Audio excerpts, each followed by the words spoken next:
વિદ્યાર્થીઓની સક્રિય સાહિત્યિક રુચિના ભાગરૂપે ગુજરાતી વિભાગ વર્ષ 2026 અને 27ના શૈક્ષણિક વર્ષ દરમિયાન આ શબ્દયાત્રાનું આજે પ્રથમ ચરણ છે અને એ પ્રથમ ચરણના પ્રથમ ચરણ બનનાર એવા સહભાગી વિદ્યાર્થીઓ અને ભાગ્યશાળી જનરેશનના એવા વિદ્યાર્થીઓ સિવાય કરેલા છે જેને જુલાઈ માસમાં મેં વર્ક કરવામાં આવ્યું કે વિદ્યાર્થી પોતાની આસપાસના પરિવારના કેટલાક એવા વિશિષ્ટ વ્યક્તિત્વ હોય કે એમના ચરિત્ર વિશે વાત જેથી કરીને આપણી અંદર એક લેખનની જે સ્કિલ છે અભિવ્યક્તિની જે સ્કિલ છે એ વધુને વધુ ડેવલપ થાય.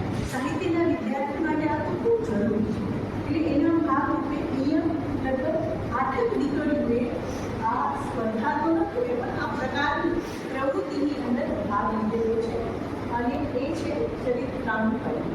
દરેક વિદ્યાર્થીએ પોતાની આસપાસ જોયું કે હું કયું વિશિષ્ટ વ્યક્તિ. મારું નામ લક્ષિતા છે. હું ટીવાયડીમાં અભ્યાસ કરું છું.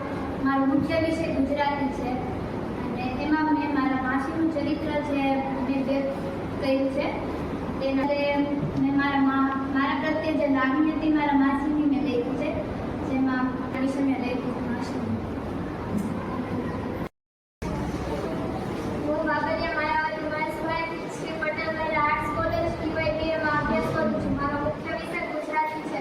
આજે અમારી કોલેજમાં શબ્દયાત્રા એની એક સ્પર્ધા રાખેલી હતી તેમાં મેં ભાગ લીધો છે અને આ રેખાચિત્ર એ મેં મારા દાદા વિશે લખ્યું છે. મારા દાદાના જીવનની ઘણી યાદો છે આજ અમારી સાથે જોડેલી છે. તેના વિશે મેં અલગ જ પ્રકારની સ્કિલ ડેવલપમેન્ટ થઈ છે અને આ રેખાચિત્ર એ મારા પોતાના શબ્દ દ્વારા મેં લખ્યું છે.